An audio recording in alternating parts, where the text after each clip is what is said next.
Hello everyone, welcome to week 14, lecture A.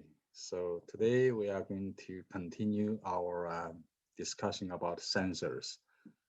So basically I'm going to cover basic sensor uh, principles, and today we are going to later part go to Mechatronics motion control sensors. Okay, so Friday, we're going to talk about digital motion sensors, those encoders. So welcome. We have only 24, 23. We should have more, right? Okay, we are recording. Let me share my screen and let's continue the discussion. And I think the sensors actuator parts are also very important in our final exam part because before midterm, those parts are already double checked. But for the final exam, we will cover everything in this the whole semester. So it's not just from midterm to the end. So it's everything. And midterm is 30%. Okay. So we have less than half of the class attending in synchronous way. I'm not sure what's the reason. By the way, we shifted the we shifted the office hour 30 minutes earlier so that hopefully many of you could attend. All right, so let's continue.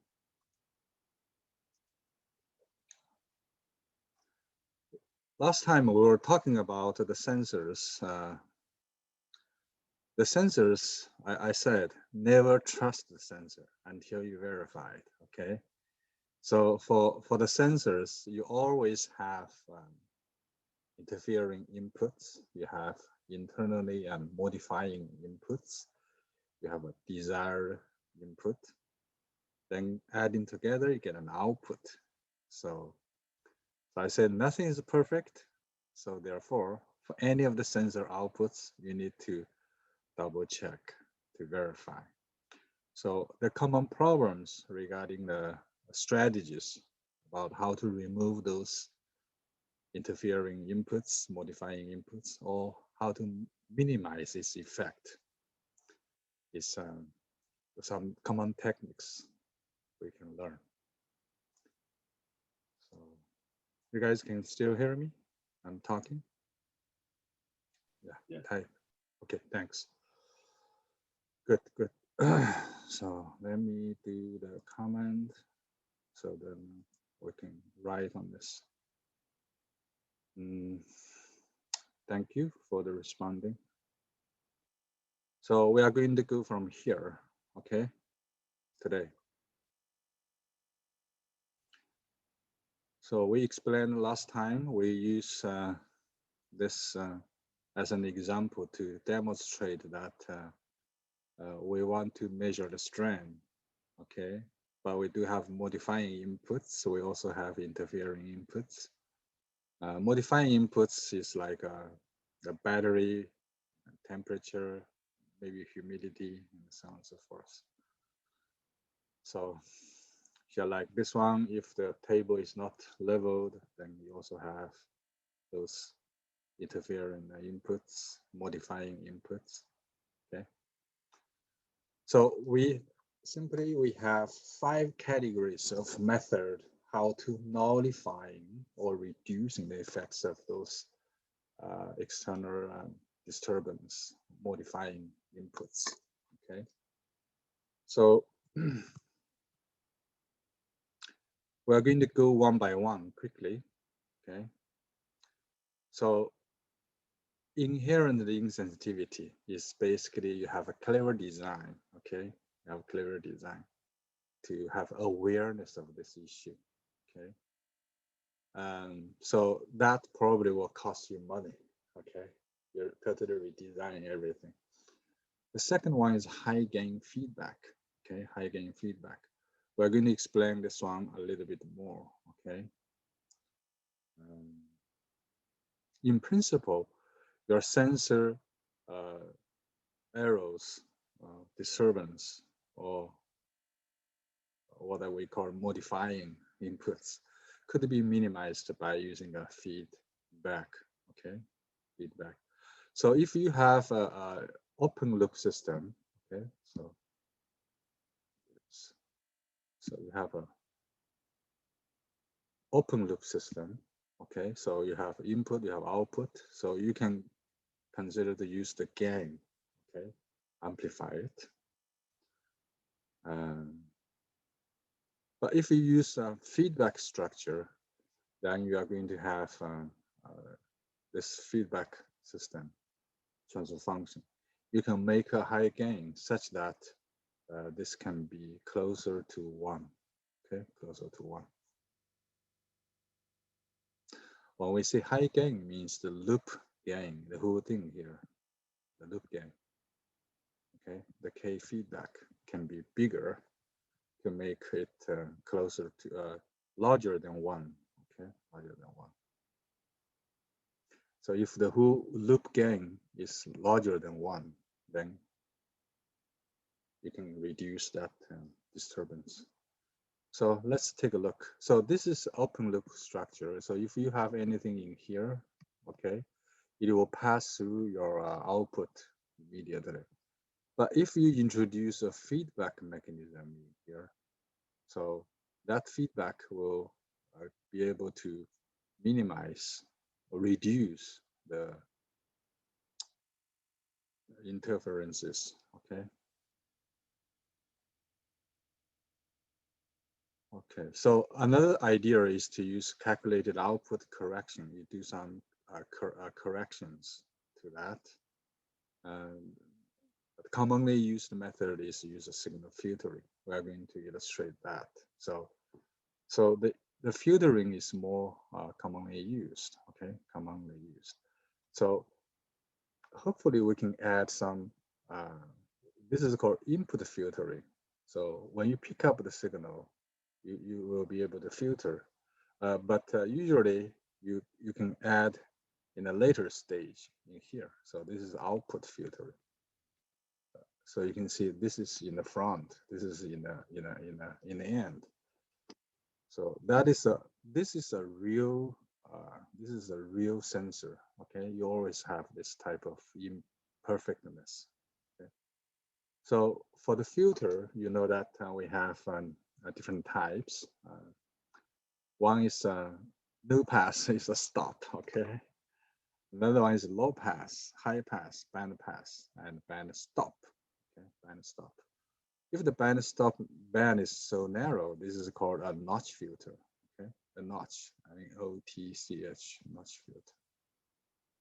So it's a notch. Okay, notched out. Okay, it's just like a needle. Okay. Okay.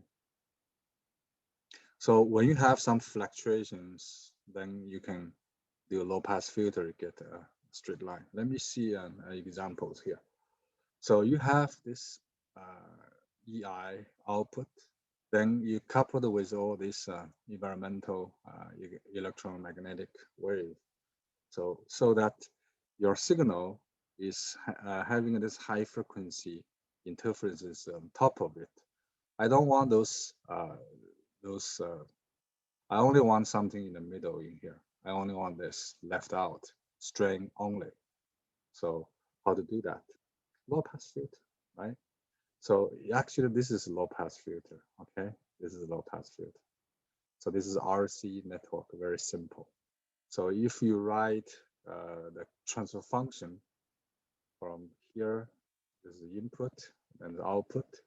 So if you write that, well, what's that? Output, this is like a Z1, like a Z2 right here. So Z1 and Z2, you have a Z2 divided by Z1 plus Z2. So this is a voltage divider, right? Then you use impedance, okay? You use impedance. So remember, Z2 is 1 over j omega C. Z1 is R. Z2 is 1 over omega C. So then this one will give you what? It's 1 over, this is 1 plus, this is J omega C, okay? N times R. So you can see this is a low pass filter. So when omega is 0 is 1. When omega is infinity, okay, 0, then it's 0, okay? So it's this type of form. This is a kind of linear axis. So this is frequency is linear. If we put as log, then what do we get? So log 1 is 0. So this is 0 dB, right? So this is log omega, log 10 omega. So in the log, you will have something like this. So this is a corner frequency, omega C, right? Corner frequency. And this is minus 20 dB per decade. But it's possible that you may have multi-stage of this cascaded. So then you will have like 3 stages. You have 3 in here, right? So that will make your rolling off rate. So this is called the rolling off rate. Okay, rolling off rate, much faster, get to 0. Okay, so it's more effective. It's more effective. So you can see this is the original signal. This is after the filtering. So we remove. So this is a typical example of using a low pass filter. Remove those modifying external inputs.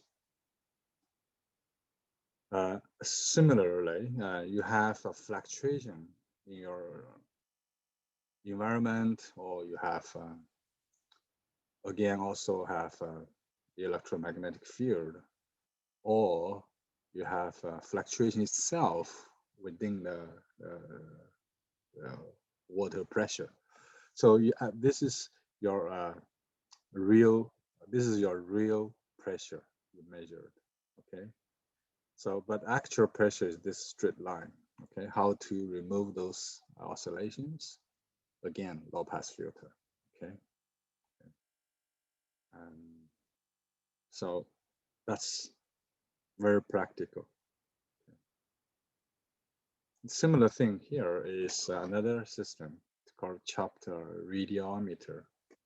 So basically you have infrared radiant source, okay? So this is a receiver. So if you have this light coming in, you'll have a kind of a pulse coming out. So this is a rotating shutter, so it's a chopper. So based on those, we can understand what is what are the pulses we generate. Then we count how many pulses. Then we know how fast this is rotating, right? So how fast this is rotating. So you can see this is a purely analog, but it may drift. Okay, it's called drift. So this kind of red line is actually a drift. Okay, it's a drift. I don't want this drift. Okay, I want to straighten it, remove that drift. That drift is low frequency. I want to keep the high frequency. So I need high pass filter. Okay, this is a high pass filter, HPF. So that this ambient slow changing thing can be removed. Okay, I only keep those high frequency there. So this is a high pass filter in the end. So this is the, but how you can do a high pass filter, okay? Remember, I have an op amp, okay? I previously told you that, so if you have this one and you have this one, put it here.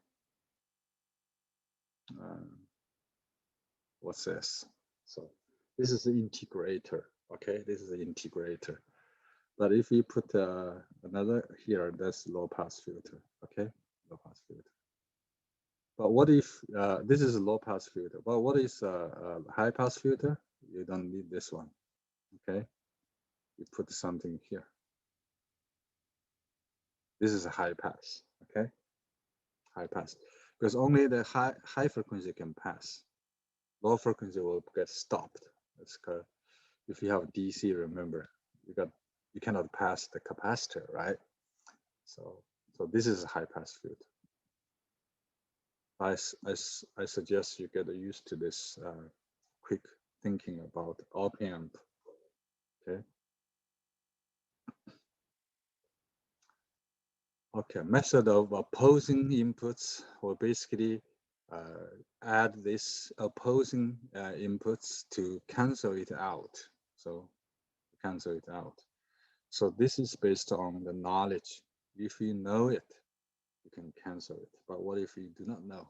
This method will not work, okay? What if you over cancel it? You also, so if this one is not the same, but it's bigger, so you over cancel it. Okay. So it's even worse. So that intentionally introduce some opposing inputs to cancel it need to be done carefully. It is very model based, meaning you have to know it exactly. Otherwise, you actually would do even worse job. Opposing input. This is an example how you can compensate that. Okay, so this is a very specific example. I'm going to skip this one because it's possible, because this one is changing. You can add this the comp, meaning compensation. So you can compensate the coil. So because you are going upwards, then I have something downwards, so then I come out something straight. Okay, so that process is also called nullification or zeroing. You try to zero it. So there are more examples about this mass flow rate of gases, and they have a manometer measure the pressure drop across the orifice. Okay. So there are multiple ways to compensate it. Okay. And because it is linked to the density of the gas, and those density is linked to the pressure as well as temperature. So then the mass flow rate will drop. Okay, we should come out a way to compensate that. Okay, there are many other sensors like gyro, rate gyros. Okay, you have that drifting issues. So in practice, there are a lot of this area for how to make the sensor work properly and not affected by external disturbance is a very practical and valuable experience. Okay, but so sometimes you don't really have to buy a very expensive, very precise sensor. It's very expensive. So you can figure out a way to compensate it or do proper filtering, so it can save you a lot of money. So that is basics of sensors actuators. So today we are going to talk about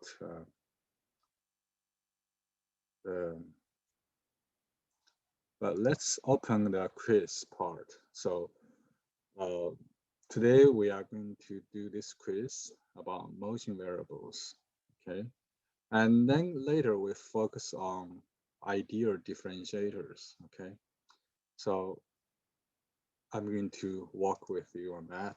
So let's start with today's, this. If I do this, I cannot write, okay? So let me do this. So first of all, motion transducers, we need to have some general discussions. First of all, we learn how to do potentiometer to measure the displacement. Then we have other methods to measure the displacement. So there are many ways to do the motion transducers. But you know that x is a displacement, x dot is speed, x double dot is acceleration. What is x triple dot? It is called jerk, okay? It's called jerk. It's the change of acceleration. This jerk, if you haven't heard this one, but you probably already feel it before. Let me give you an example. You use the different types of lift, elevator, okay? So some of the lift will run smoothly and slowly, you feel okay. But there are some not well defined. The profile is bad. So sometimes you feel kind of dizzy, okay? Kind of dizzy. The reason you feel dizzy is because of x triple dot, okay? X triple dot. So in some cases, the motion smoothness, the triple dot is linked to comfort, okay? Whether you feel comfortable in this moving vehicle, okay? It's the same if you drive a car and you constantly stop and start. If you do this very often, you feel motion sickness. It's also due to that x triple dot. So if you want to study how this is connected and put the human as also a part of the system, it's actually an interesting research topic. Okay. My point is, so before we discuss this chain of differentiation, so this is a chain of differentiation, right? Before we do that, let's talk about the general discussion about accuracy, okay, and sensitivity. Today, I hope you will feel like the dots connected. Okay. I'll return back to this why this is so. So the measurement in the subsystem, in the control system, you have to make it, typically it's a voltage, okay? Some people are using current as a signal, which is also fine, okay? So you need to do filtering, amplification, and ADDS. All this will introduce some errors, inaccuracies, okay? So how we can evaluate the whole errors within the system, okay? We already talked about the impedance matching issue.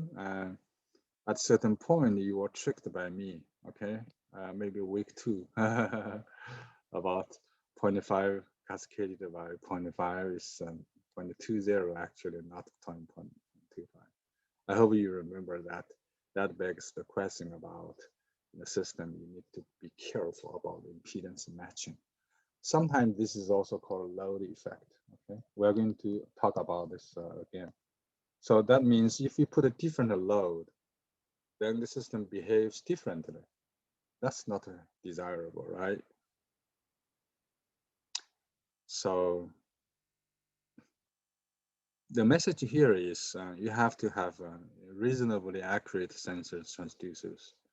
Okay, if not, then you cannot expect you have an accurate system, control system with inaccurate sensors, okay? That's not possible. I'll show you in equations why. But in general, we can say if you have garbage in, you have garbage out, okay? So this is so true. It's so true.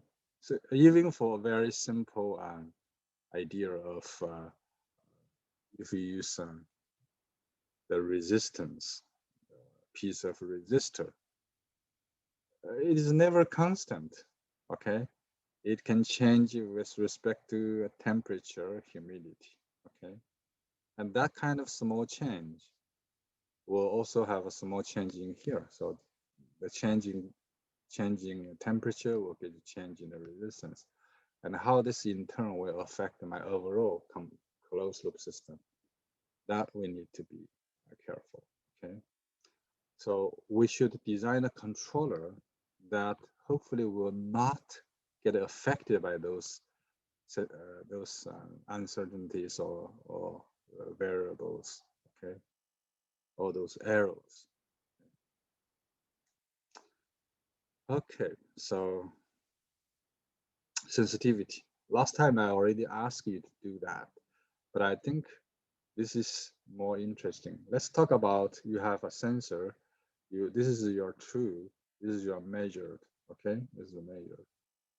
So the parameter x changes by the amount of delta x. You have delta y. So the delta y, delta x are called absolute error. Okay, so they are related by the derivative dy dx. So simple. But usually we also talk about a relative percentage change, that is delta y by y. So then delta y by delta y, and then you also check here, okay? By divided y both sides, you have this. Rearrange it in such a way so that you have delta x over x, then you have x here, it cancels out. So basically, this is like a gain. Okay? It's like a gain. So I have a percentage change in here. What is the percentage change in here? Hopefully this is small. Hopefully this is small. This is like a gain. Or we can find a way to make it small. That's nice. Okay. But if it's larger than 1, then that we call the system is sensitive. Okay? Usually it's small. So we need a variable to define what is sensitivity. So it's called, so remember, input is x, y is output. So my output is sensitive to x by this sensitivity function, okay? Sensitivity, we call it sensitivity of y with respect to changes in x, okay? So this is all by a relative, okay? By a relative. So this is a relative percentage change of input. So it is becomes this one. So in other words, we define the this is a percentage of change in output, percentage change in the input. They are connected with this, what I call it gain. Okay, it's like gain. It's a relative gain. So this is sometimes called sensitivity factor. Okay, how to solve that? How to solve that?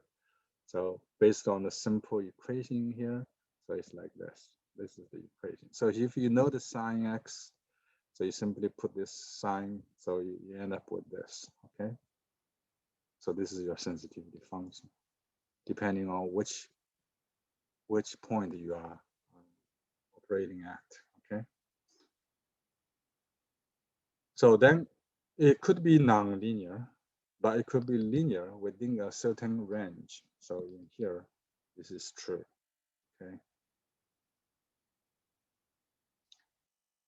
All right, so let's go.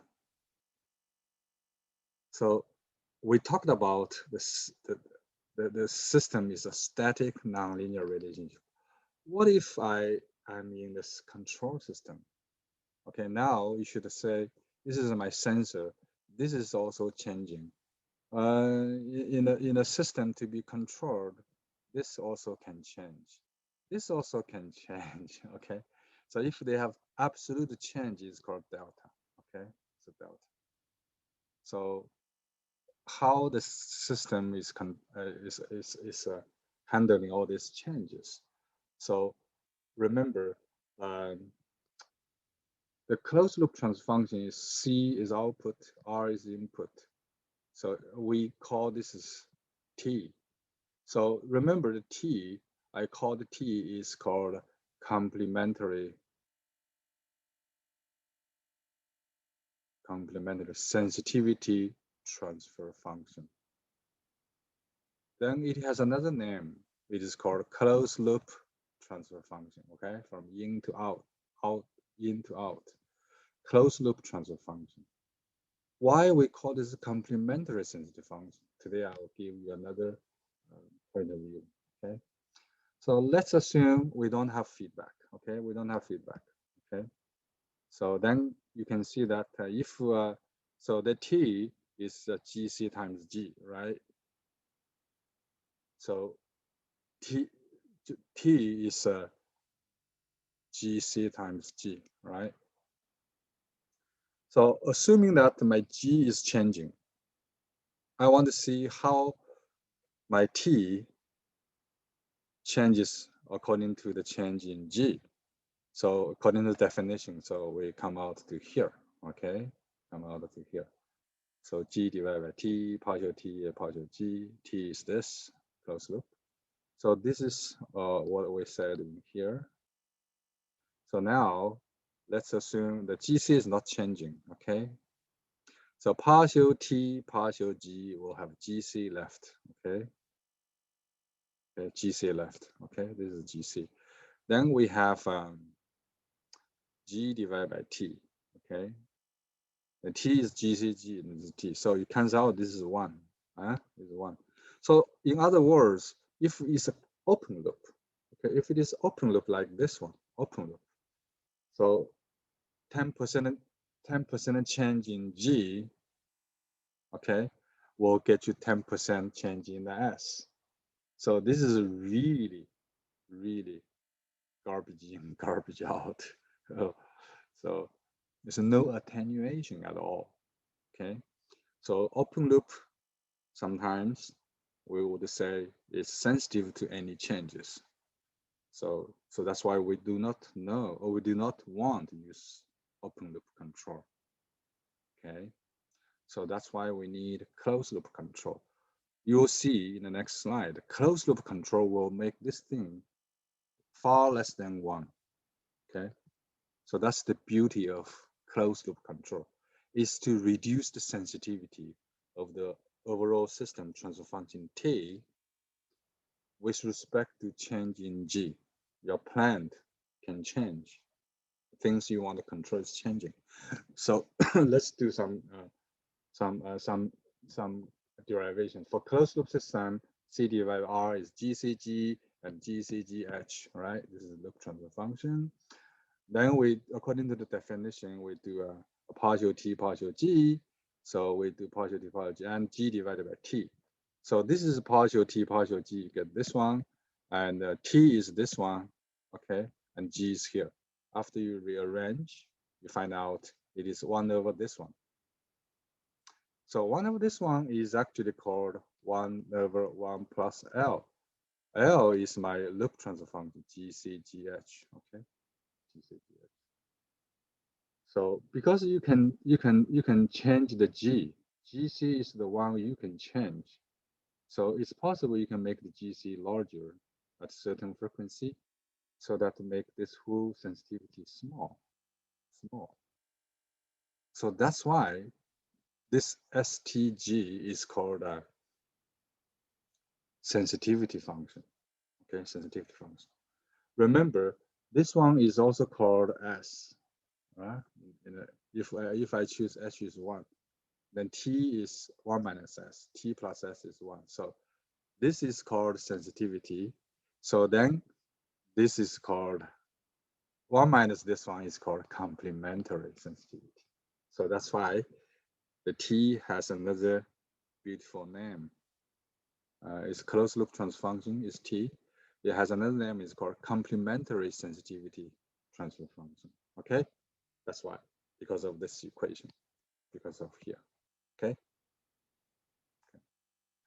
And it's very interesting that if we do a GC, the controller, you implement with some arrows numerically in the computer, then it also comes out like this, okay? Isn't this beautiful? It can be made by closed loop system. It can be made less sensitive, okay? Less sensitive. to the change, okay?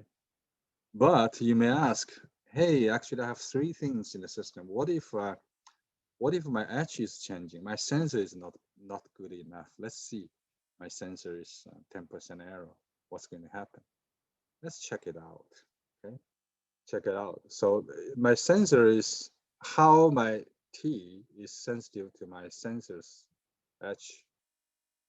Okay, we do the same derivation. We end up with this guy. Okay, so if you put a G very big, which is happy here, make it big is desirable. Okay, so then the whole system is not sensitive to the change in the G. Good. Not sensitive to change in the GC. Good. But if you make the GC big, this one can be ignored. So therefore, it is one. It's garbage in, garbage out. So in that sense, why sensor is important? If you choose a bad sensor, then you should not expect good performance, because this one already told you cannot do better than your sensors can do.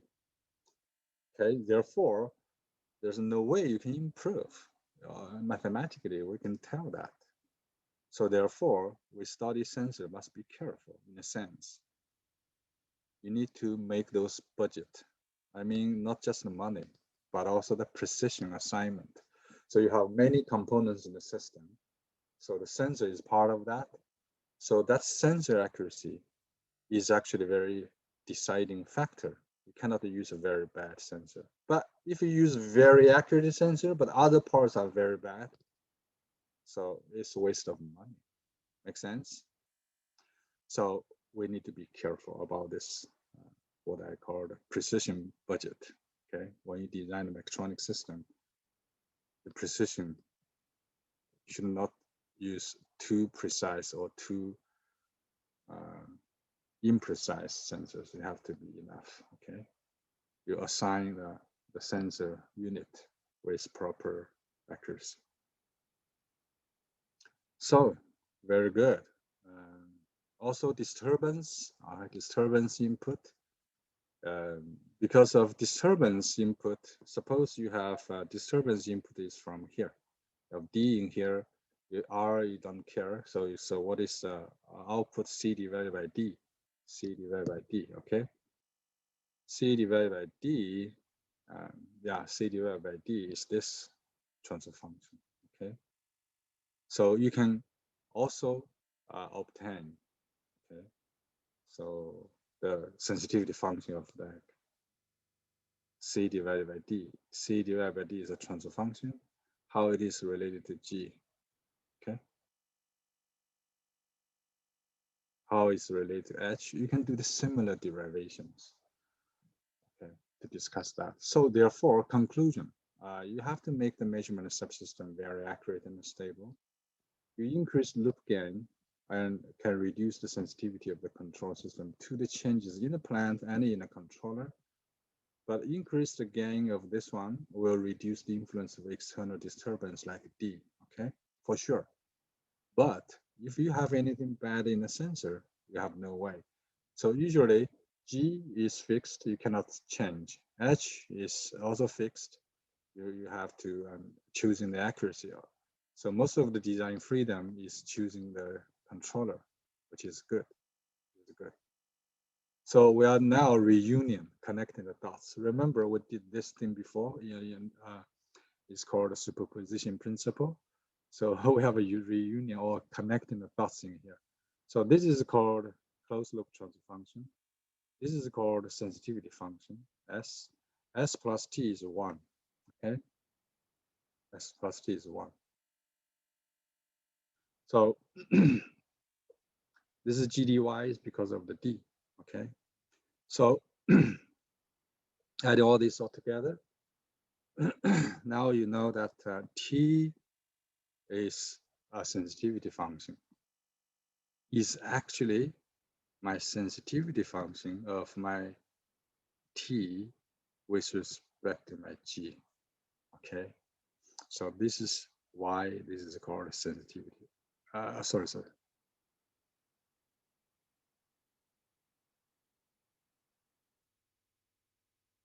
Yeah, it's S. Okay. So we're talking about sensor. We're talking about the sensitivity of the closed loop transfer function with respect to the change in the plant.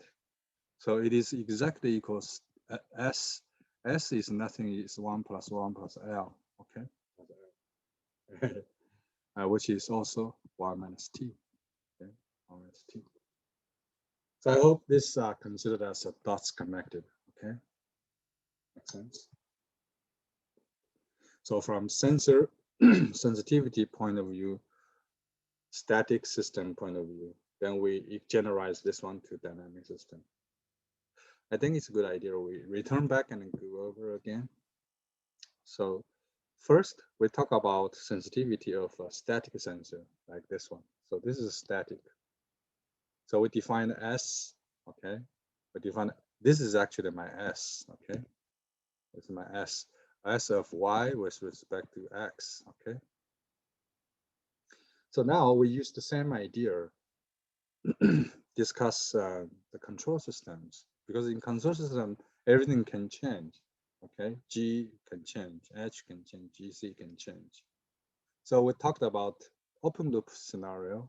In an open loop scenario, so you have, you look at this one from here to here. So then it's the input and output relationship.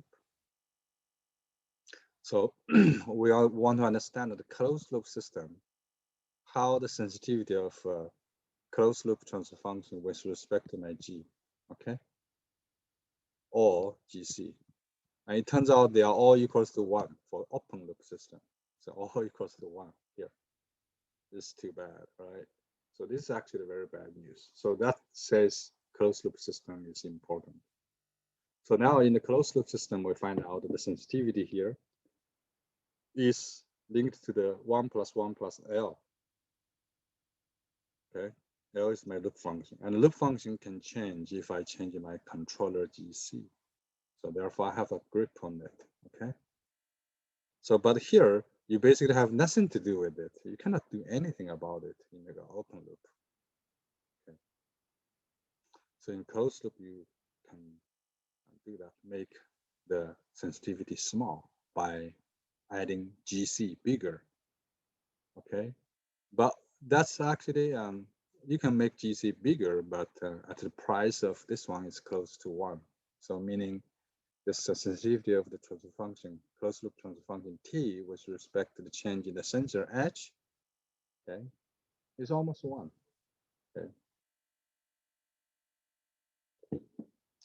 So this is a disturbance we also can help.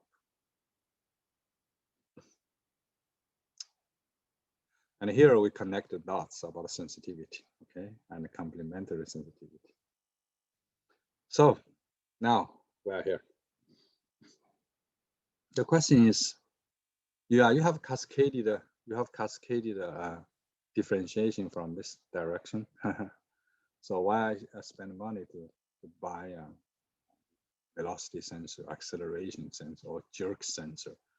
Simply buy a displacement sensor. I do differentiation about it. Yeah. So, but remember, you have displacement in here. You should consider noise. Okay.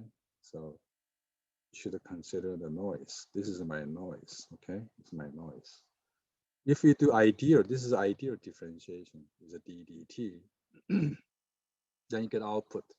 So your output V, okay, will be much noisier than this because X dot is V, N goes DDT become N prime, okay. The N prime is much bigger than N. Why? It's because if we put omega here, so this is a body plot for S, okay? S is J omega. So it's basically linear with omega, goes to infinity. This goes to infinity, then this also goes to infinity. So for very high frequency noise, it will get amplified very high. So that's bad, okay? So you better to put a cascaded with a low pass filter like this here, so that you can tune the tau such that you will have different cutoff frequencies, okay, depending on the need, okay, depending on the need, to limit that infinity gain issue, right? So the noise will not be amplified that too much, okay? So with this, you can get something like this. Otherwise, you get this noise get very amplified like this, okay? No good. So this together is called a practical differentiator, okay? Practical differentiator.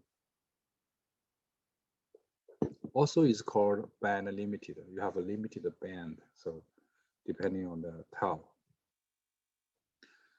So I think you can answer the questions on here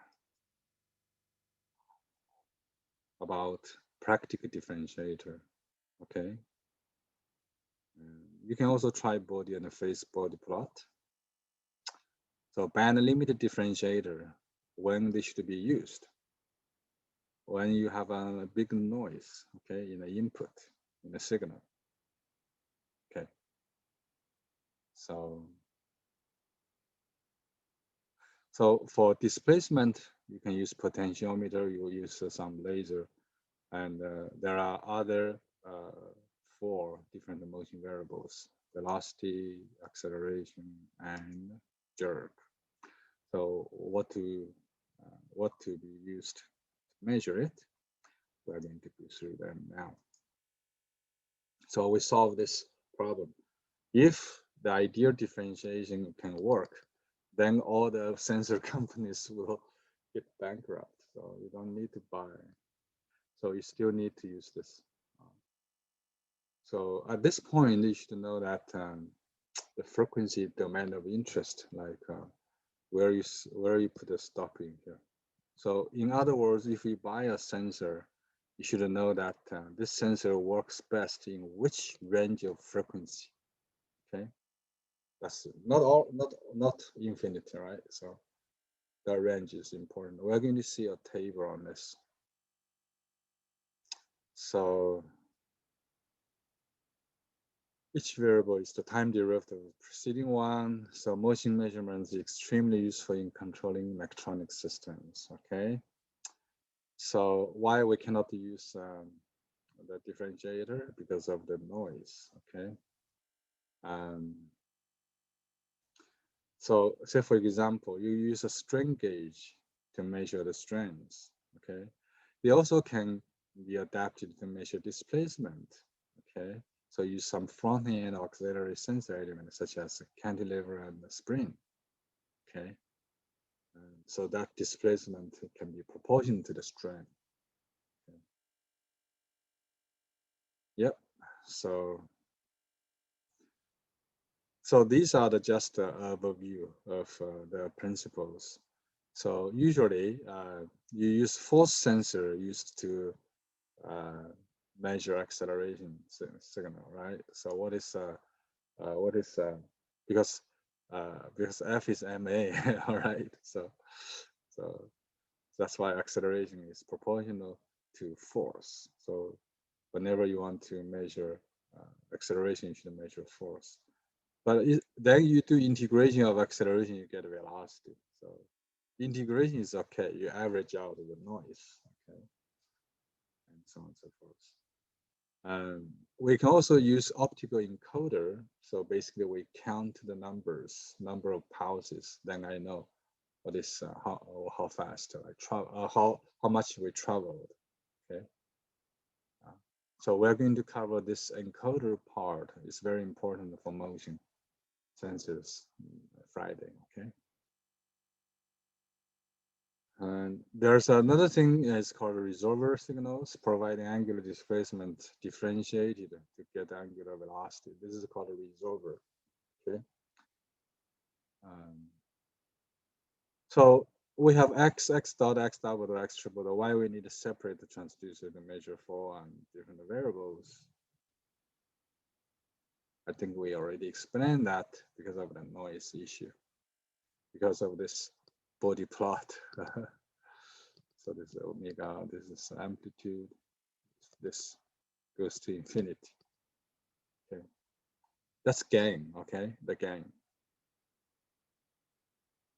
So you can see that this is in general not very feasible, but sometimes people use this method if your frequency range of interest is not very wide. So therefore, maybe it's possible to use the differentiation in practical sense. That is, you have S over tau S plus 1. This is a practical differentiator. Okay.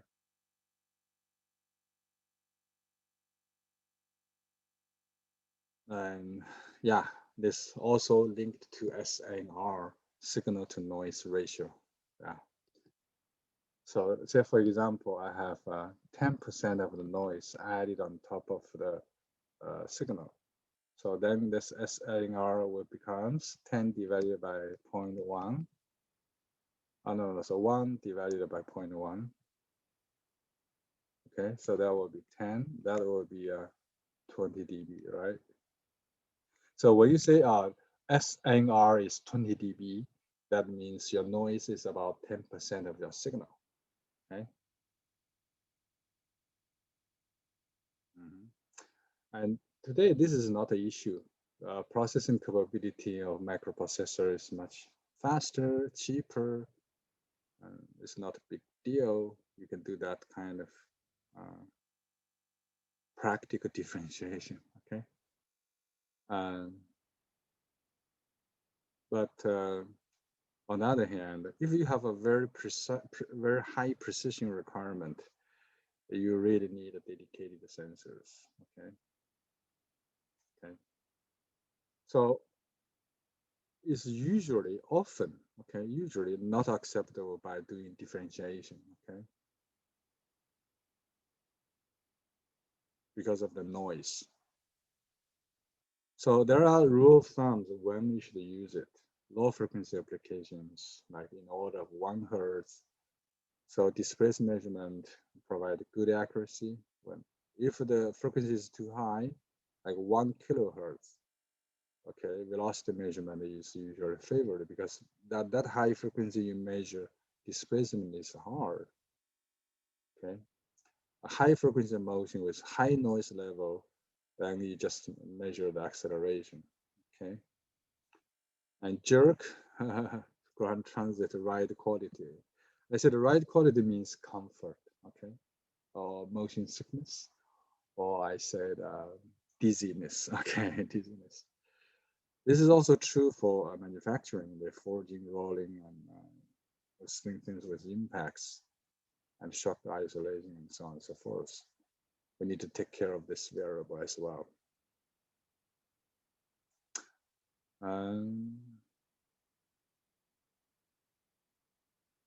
So this is a quite important slide I want to go through with you. So this is called typical specs for analog motion transducers.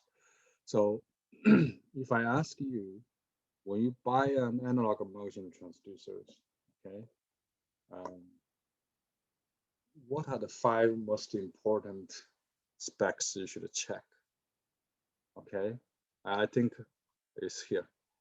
Let me do see. So it's here. This one. Okay. Frequency range of interest.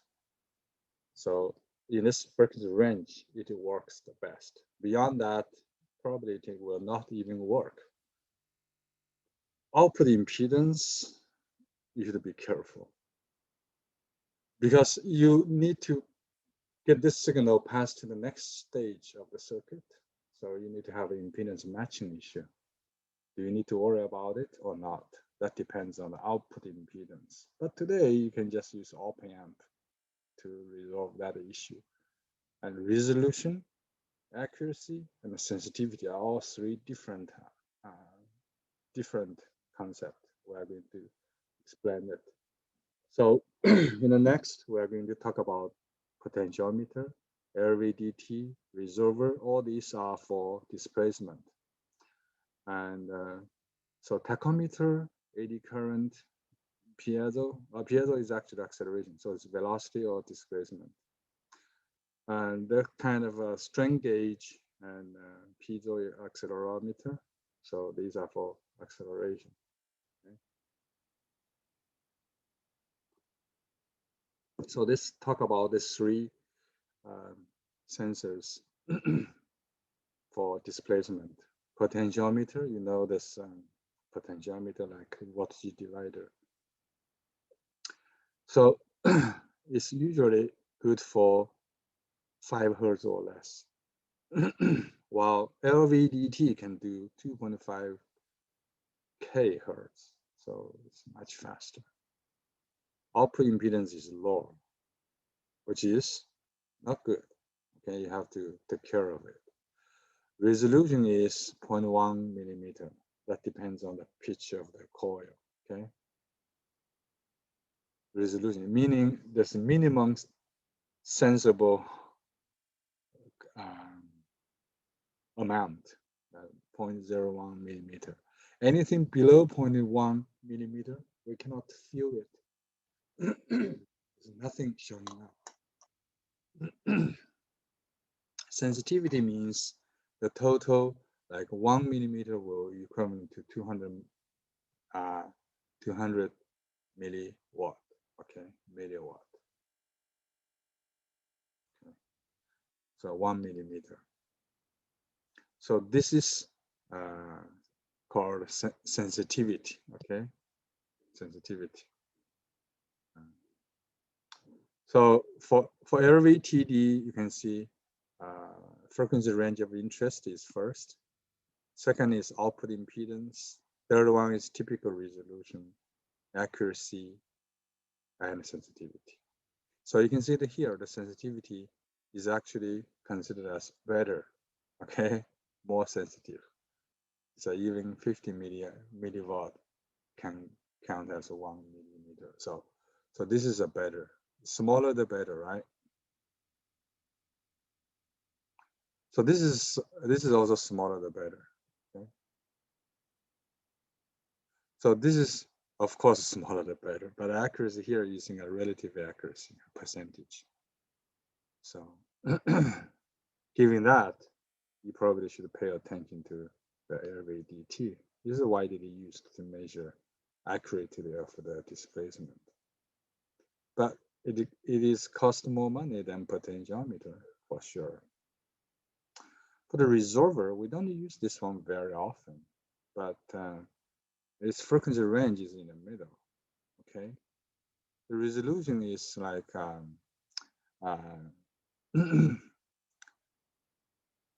it's 2 minutes. 2 minutes. I'll talk about this one later. So relative accuracy is actually in the middle, not too much. So this is also not too much. So this is for rotationally. So do you know that 1 minute angle is how many degrees? 1 minute. 1 minute angle in degrees. Okay, so basically it's called 1 minute. 1 minute. What is the angle of 1 minute? So you probably haven't heard about this. A minute is a 106th of a degree.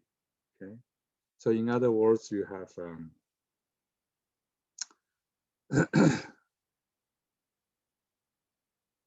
which is 0.0166, okay, degree. So 1 minute. Okay, or in other words, 1 degree is 60 minutes. Okay, 60 minutes. So this is, I'm not sure you know this or not. Just don't feel strange that it's not millimeter, it's angle. Okay, it's angle. It's 1/6 degree of angle. So this is 1/30 degrees of angle. That's the resolution, which is considered as very good. Okay, it's extremely nice. Okay? Extremely nice. Well, let's do a math. This is 1/30 for 1. So then 30 times 360 degrees of 1 circle. So then time 360 times 60. Okay, so like almost 2000 or something, right? So it's pretty high accuracy in that sense. Tachometer, okay, tachometer. Uh, tachometer, you can say this is a generator to turn the motion into electricity, mechanical motion into energy into electrical energy. So once you turn, you will generate electricity. That voltage is proportional to your speed. Okay, speed. So typical again is 700 hertz. So this is for rotationally machines. You know that 1 hertz is the frequency. Okay, frequency. But remember, frequency is also it's called. Do you know RPM? Revolution per minute. Okay. Okay. So there's some connections here. Okay, connection here. So you should times 60. Okay. So this is like 42,000, 42K RPM. Can this fast? Okay. Output impedance is moderate. So in other words, it's better to use op-amp to condition the circuit. And this is velocity, millimeter per second is a speed unit. 0.2, this is 0.5. So you can see the speed, relative accuracies, relative errors is higher, okay? And sensitivity, this is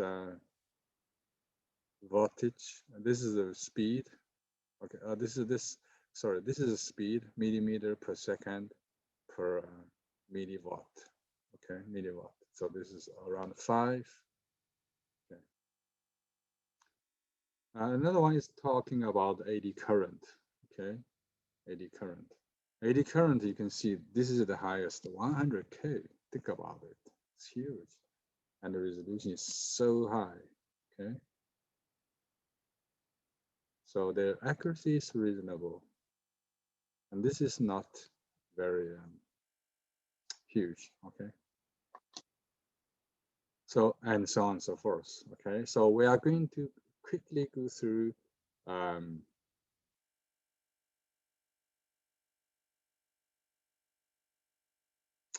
we're going to quickly go through this table again. So if you know this table, have a sense of the range and the numbers. You don't have to memorize. I don't want you to memorize this, but you need to memorize the 5 things at least.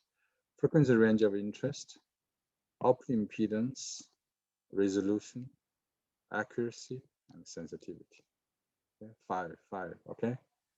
You should check the 5 things. When you do the sensor survey, you should give these 5 specs as well. Okay. So then we go through one by one, like potentiometer, LVDT, and the potentiometer. You guys heard about this already, right? So let's keep the pictures. So basically, you have seen this is a voltage divider. Okay. All right. So you have something moving, then you move this arm. So then the motion of this arm, okay, will be proportional to this voltage V, because, okay. So this is a potentiometer. However, you have a loading effect, meaning if you add a next stage of this is called next stage of the circuits. So then load impedance will affect your accuracy. So this is a rectilinear. So this is a bar. You have coils on that. So you can move this one. It's like sliding here. Okay. And the same thing, it can be the circular. Okay. Again, you have this loading nonlinearity. So I hope you see this loading and linearity by showing this. So basically, you can draw this picture like this way. So you have a loading here. You have this is a voltage divider. So then you are going to see that the displacement versus potentiometer, the readings.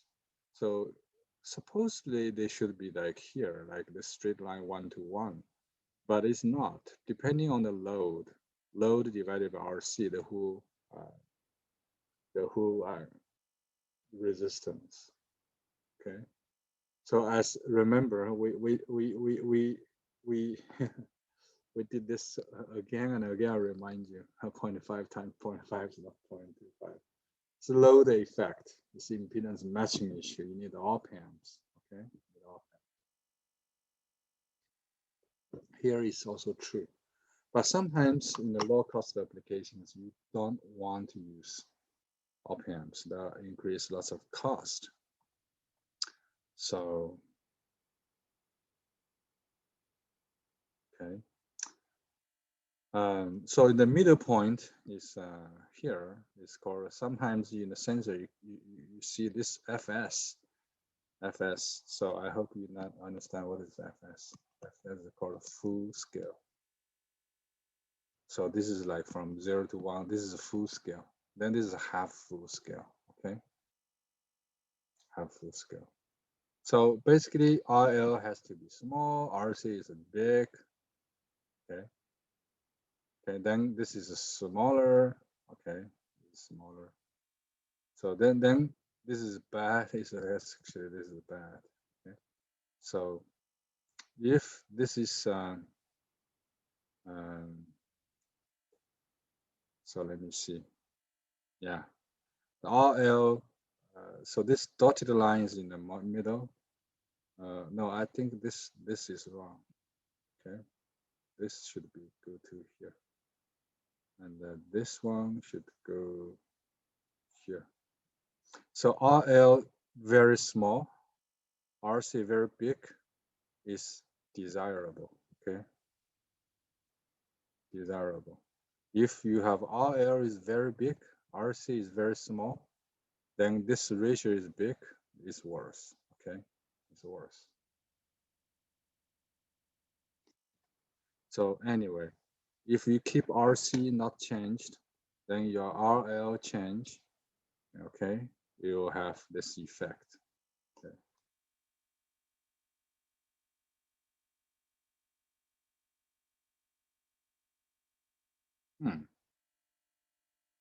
No, I think it's opposite.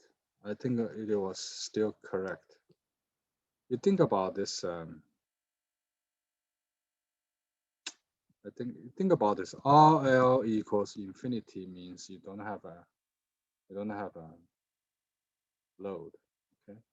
Then this is the big. So this RL is very big. Then it's near the 1/1.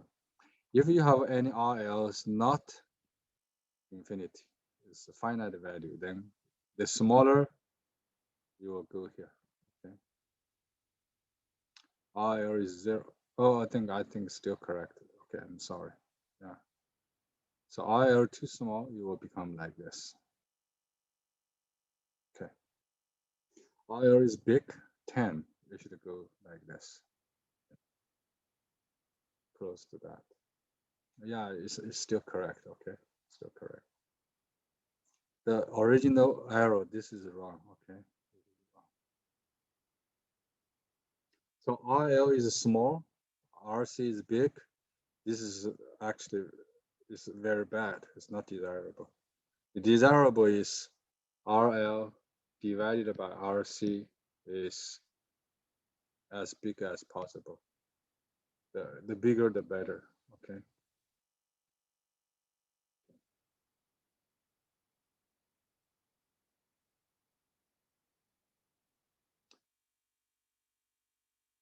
So you can see that. So this one, the bigger, so the arrow is smaller. Okay, linearity is smaller.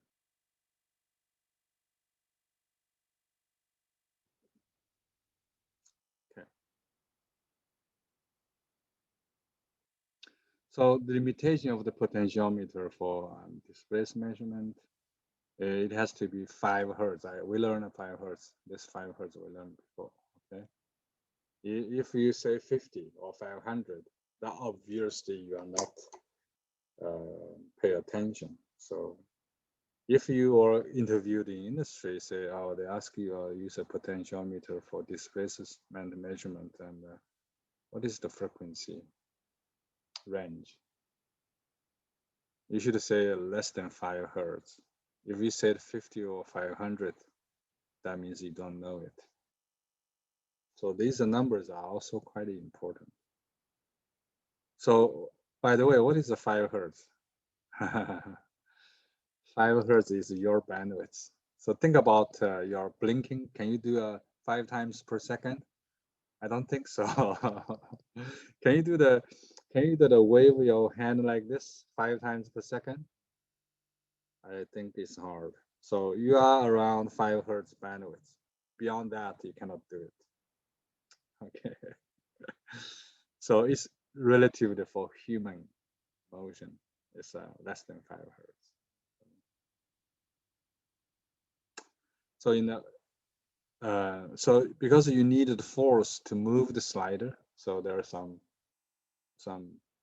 friction, inertia provided that will cause distortion of the measured signal itself. High frequency case you cannot do very well. If you have power supply, variation you will. So anyway, so there are a lot of limitations. Okay. Also linked to the coil uniformity, you do this windings, okay, windings. But they do have advantages, cheap. And sometimes you can have a higher voltage. Okay. Usually don't need amplification of the signal. Okay. And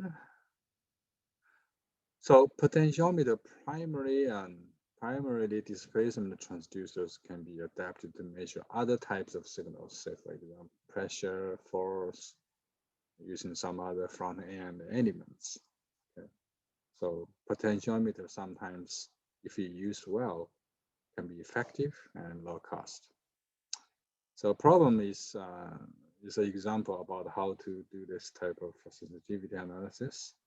So usually when they do a potentiometer, they add something here, add something here, so to make remember we need RL divided by RC as bigger as possible, right? That's original idea. So that's some of the ideas of using potentiometer. You can add some ending and resistors to tune that characteristic.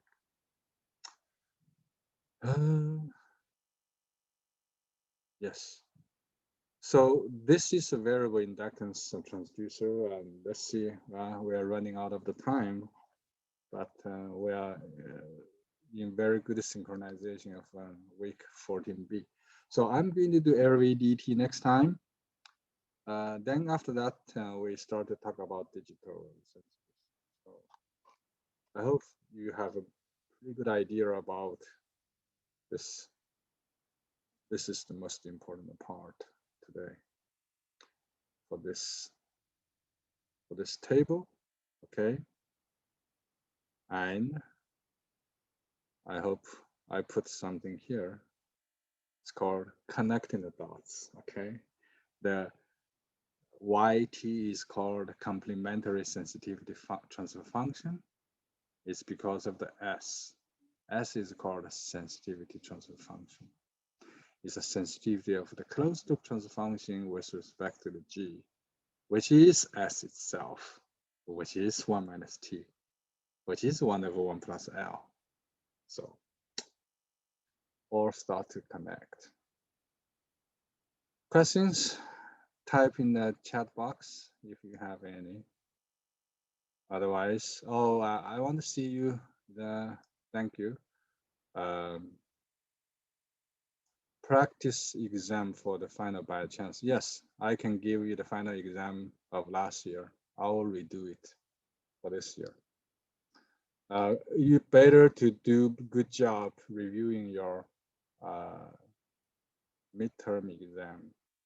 as well as I give you the sample midterm exam. Okay, I haven't started my grading to the midterm. I will grade myself. Okay, maybe over this weekend. Okay, so keep asking if you have any question, please. Also, perhaps it's time to do the course evaluation. Please do it. Okay. My philosophy is be constructive. Um, if you want to say something and say something constructive, don't say Dr. Zhang is a bad professor. That simple sentence contains no information. Okay. And all right. So be constructive. Like which part we should improve, which part we should with in-depth or broader coverage. So and that kind of so we can improve next time, next year. Thank you guys, and take care and get vaccinated. Okay, you are all eligible now. So I got my second. So take care and see you Friday at 12:30. We are going to have that. Also, you can log in your lab session to talk to the TA about final project. So together, we are building many digital twins. Feel proud of it. Okay. Okay, good, Jose. Bye bye.